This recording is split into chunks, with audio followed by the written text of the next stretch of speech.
Kostas, what's your bold prediction for 2026? All right, so I'm going to step into the therapeutic world again, and if we take a look back for the last couple of years, really the story has been around GLP-1s. They have fundamentally remade the landscape for, you know, what we think is worth treating and how do we treat it. It started off obviously in diabetes, but has expanded into the treatment of obesity.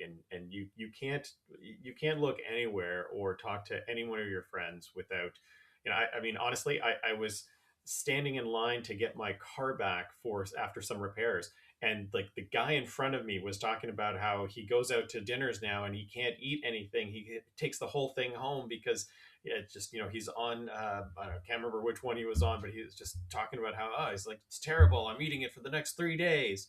So you can tell how pervasive the GLP-1s have become in our culture and how accepted they become by the clinical world, right? So um, when you started with Ozempic, one of the things that we knew was potentially problematic was that where you what it did was to reduce your appetite across the board. So when you had weight loss, it didn't just come from fat, right? Which is, I think, ideally, if we're taking a product, that's what we really want to go first, is fat. And you don't really have that. So in addition to the fat that's lost as part of the total weight loss, there is also muscle loss. And especially if you think about, okay, well, who's taking these? Who has had the wherewithal to pay for them? They're going to tend to be older, and they're the exact cohort of people you do not wanting to lose muscle mass. We know it's a predictor for your health span, essentially how long you're going to continue to do what you want to do, and to be sort of vital. And that's been a concern, secondary, of course, to the ability to lose the weight, but it's always been in the background. And my bold prediction is that this is the year where pharma companies sort of make that shift and say, we need a cocktail.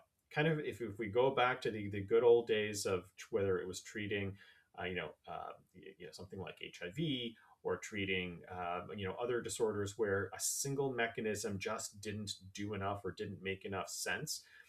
We're talking about the creation of a cocktail, and that cocktail not only needs to have something that reduces appetite, something like a GLP-1, but something that actually preserves muscle mass. And so, there's a number of these products that have been around for a very long time. Anti-myostatin agents, are the prime example.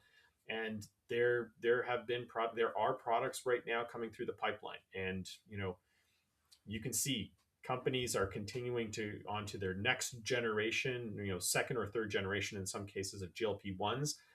The next step, though, is to not only push through what they have in their pipelines. Companies like Regeneron, for example, Eli Lilly, they have these muscle preservation products in their pipelines, but they're going to be going out there and they're going to be buying up the little guys who are creating these for Duchenne's or other muscle wasting disorders, and they're going to be looking to eventually put these together with their second, third generation GLP-1s to create really the ideal cocktail of how do you support an adult who has a metabolic disorder, is obese, and where you need to preserve or increase muscle mass as they start to head from their fourth or fifth decades of life into their sixth and seventh decades of life. So that's my bold prediction, that if you want to invest anywhere, that's where you need to take a look, because you tack one of these onto every GLP patient, that's a that's a big opportunity out there. So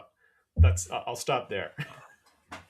Just reminder, this is for This entertainment is not for purposes and investment not investing, purposes. not for No, investing I advice. But and this I do not have a huge amount of money invested in Regeneron or Eli Lilly or anyone else at this point in time, for that matter. So but this is that's really Really interesting in interesting. that, like, Yeah. yeah. I'm wondering, is the like what is the process for that, cost? Say if there's already a drug out there that helps muscle preservation, is already FDA approved, and you want to cocktail it with, say, one of the current GLP-1s, right? Is that, do you just put it together, and that's like, it's since both things were FDA approved, is it automatically okay to do, or do you have to then go to trials again to do that?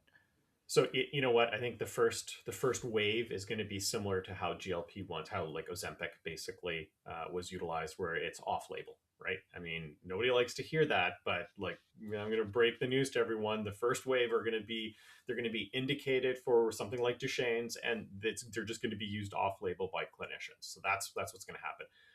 But I can tell you right now, I'm most familiar with Regeneron's data, but they're in phase 2, I think, right now. But they have primate data where they've actually taken two different muscle preservation agents, and they've added them to semaglutide. So they've done sort of semaglutide on its own, um, and then with the other two agents.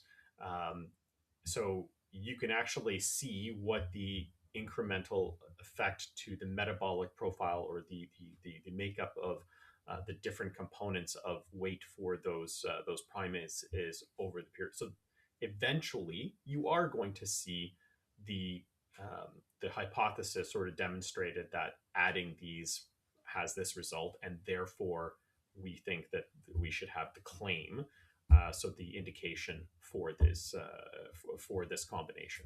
I think that's where it's going to end up going after off-label use for a few years. Super interesting. Interesting. Yeah, I guess Alex, maybe you check up on, the cost plus one, or cost plus, I forgot, cost plus drugs. That's, I think Cost plus that's drugs. for, That's it. Yeah. yeah, Yeah.